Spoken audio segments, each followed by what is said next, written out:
마크 저커버그, 스티브 잡스, 무라카미 하루키 등 세계적으로 성공한 사람들이 입을 모아 예찬하는 것이 한 가지 있다.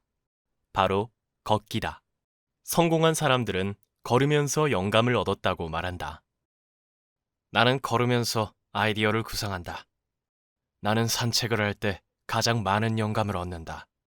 나는 소설 쓰기에 많은 것을 매일 아침 길 위를 달리면서 배웠다. 그런데 이미 수백 년 전부터 걷기를 예찬한 사람들이 있었다. 바로 동서양의 수많은 철학자들이다. 칸트는 매일 오후 3시에 동네를 산책했고, 니체는 하루 8시간을 걸을 정도로 산책광이었다. 특히 니체는 위대한 모든 생각은 걷기로부터 나온다고 말할 정도로 열렬한 걷기 예찰론자였다. 철학자들이 이토록 걷기를 사랑한 이유는 무엇일까? 걷기와 사색이 매우 닮아있기 때문이다. 걷기가 철학의 시작이라고 해도 과언이 아니다. 철학자들은 걷기가 몸을 건강하게 해줄 뿐 아니라 인생을 풍요롭게 만든다고 한다. 걷기가 어떻게 인생을 풍요롭게 만들어준다는 걸까? 1. 목적 없이 걸으면 삶이 가벼워진다. 우리는 뭔가를 할 때 항상 목적을 생각한다. 목적이 있어야만 해야 할 행동을 결정할 수 있기 때문이다. 늘 해야 할 일을 생각하고 성취하기 위해 고군분투하는 목적이 있는 삶 속에서는 쉬는 시간에도 계속 일 생각이 나서 제대로 쉴 수가 없다. 그럴 때 철학자들은 모든 일을 뒤로하고 목적 없이 걸으라고 조언했다. 중국 전국시대의 사상가인 열자는 말했다. 어딘가를 걷는 일의 즐거움은 바로 목적 없음을 향유하는 것이다. 걷기는 그 자체로 목적이 된다. 걸으면서 풍경과 날씨를 느끼는 것 외에는 다른 목적은 생각하지 않아도 된다. 목적 없이 걸으면 호기심 어린 눈으로 주변을 살피게 된다. 걷기가 선사하는 리듬을 고스란히 느끼며 떠오르는 생각을 자연스럽게 흘려보낼 수 있다. 걷는 동안 마음은 가지런해지고 맑아진다. 일상생활은 대수롭지 않게 느껴지고 삶의 무게는 가벼워지며 압박감이 줄어든다. 어디론가 가야 한다는 목적 없이 걷는 것만으로도 기계 같은 삶에서 빠져나와 우리를 잠식하는 일상에서 잠시 벗어날 수 있다. 2. 걸으면 나의 한계를 알게 된다. 걷다 보면 자신의 한계에 그 이상 나아가지 않는 것이 얼마나 중요한지 깨닫게 된다. 자신의 능력을 과신해 힘에 부치도록 걸으면 더는 걷는 일이 즐겁지가 않게 된다. 발에 물집이 잡히거나 부상을 당할 수도 있다. 내가 얼마나 걸을 수 있는지 알아보는 가장 좋은 방법은 규칙적으로 걸어보는 것이다. 규칙적으로 걸으면 한계에 대한 감이 생긴다.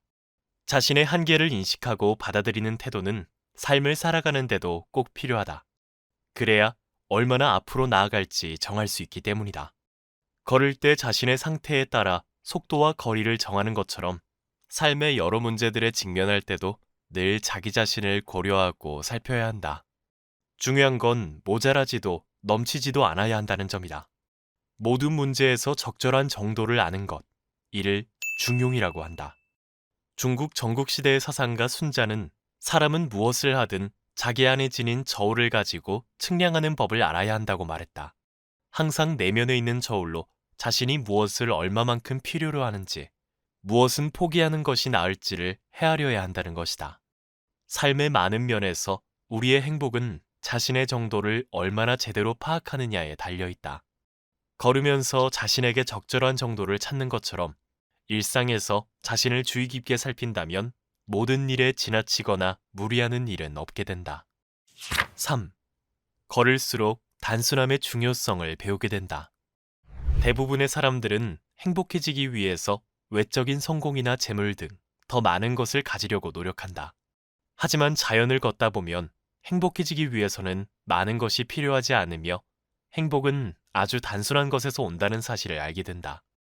걸을 때는 단출한 차림이 중요하다. 적절한 옷, 신발, 배낭이면 족하다. 그 이상의 장비는 걷기에 방해가 될 뿐이다. 걷다가 출출해지면 전망 좋은 곳에 자리를 잡고 앉아 간식을 꺼내 먹고 물로 시원하게 목을 축인다. 그것보다 행복한 시간은 없다. 베트남의 불교 승려 틱나타는 걷기의 힘에 대해 이렇게 말했다. 걸으면 몸과 마음이 하나로 모인다. 이렇게 될 때만 우리는 진정으로 지금 여기에 있을 수 있다. 걷다 보면 오직 내가 살아있다는 사실과 나와 자연이 연결되어 있다는 인식만이 남는다. 그 찰나의 경험만으로도 크나큰 행복이 깃든다.